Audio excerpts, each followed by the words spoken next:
بسم اللہ الرحمن الرحیم۔ آج کے سبق میں ہم پہلا کلمہ اور دوسرا کلمہ پڑھیں گے۔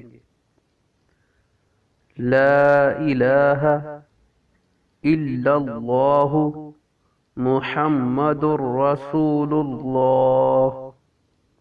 لا الہ الا اللہ محمد رسول اللہ۔ اللہ کے سوا کوئی عبادت کے لائق نہیں، محمد صلی اللہ علیہ وآلہ وسلم اللہ کے رسول ہیں۔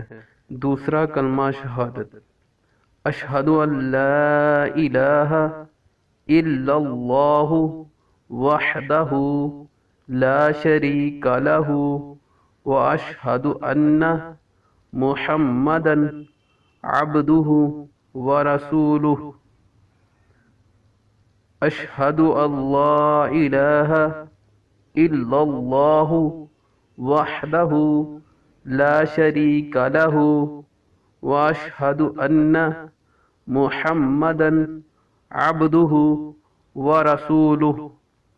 میں گواہی دیتا ہوں کہ اللہ کے سوا کوئی معبود نہیں، وہ اکیلا ہے، اس کا کوئی شریک نہیں، اور میں گواہی دیتا ہوں کہ بے شک محمد صلی اللہ علیہ وآلہ وسلم اس کے بندے اور رسول ہیں۔